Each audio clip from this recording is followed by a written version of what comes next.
Hello everyone, Chris Buick here for UK Film Review, and I'm going to talk to you all about the short film Gold Hearts of Hot Rod County.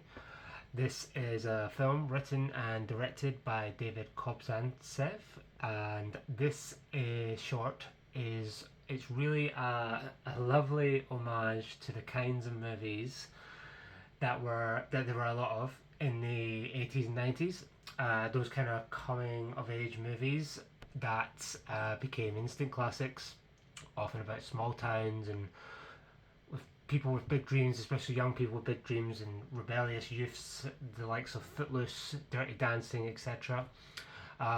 Here specifically, this is the story of a farm girl by the name of Callie, who's played by Shyla Stensby, who works on the family farm with her father, played by Travis Joe Dixon. Uh, Growing up and working on the farm, she obviously has a lot of responsibilities, very hard working. But Callie is now at an age where adolescent ideas and feelings are starting to take hold. So now she's starting to want to venture out more into the world and chase all these new thoughts and feelings she's having. One day, while driving with her father, they encountered a local bad boy rebel, Zack, played by Noah Fearnley, who's also full of arrogance and testosterone, but stirs something in Callie she can't quite explain, but is enticed by nonetheless.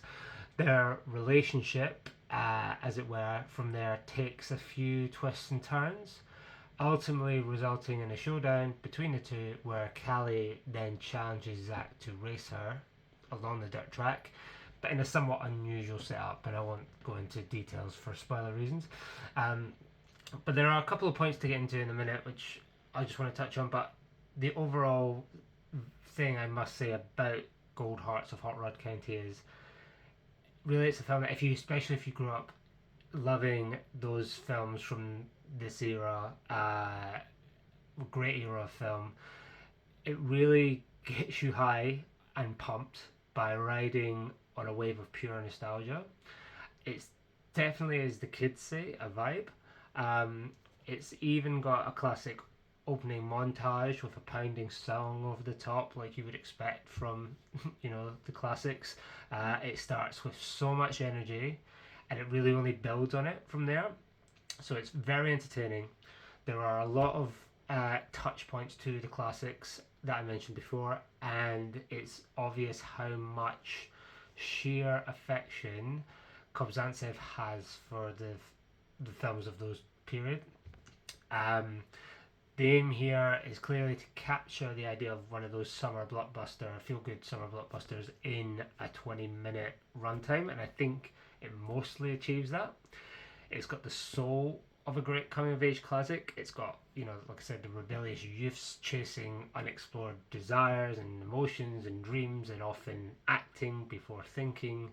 It's very endearing, it's very entertaining, and it's a lot of fun to watch.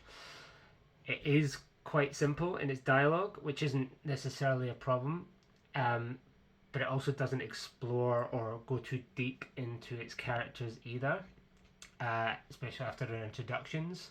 And some parts, maybe because it's only 20 minutes long, feel underdeveloped.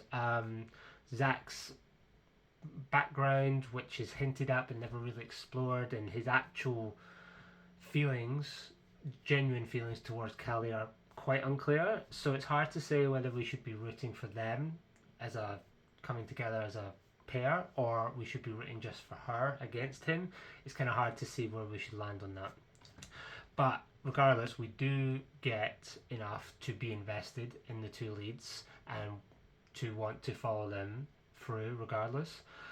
And a lot of that is also down to the fact that Stensby and Fearnley slot right into these type of characters that you know and expect to see from these kind of films.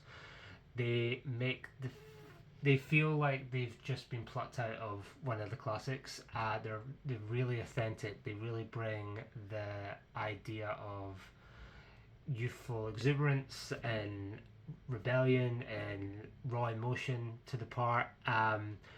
So it does have all the hallmarks of something you would expect to have seen all those years ago, but it still manages to keep a timeless quality and feel modern as well, which is awesome. So yeah, check out Gold Hearts of Hot Rod County when it comes out. Especially if you, like I say, you are a fan of the 80s and 90s classic vibe and style. I would definitely recommend it to give you that kind of warm feeling again.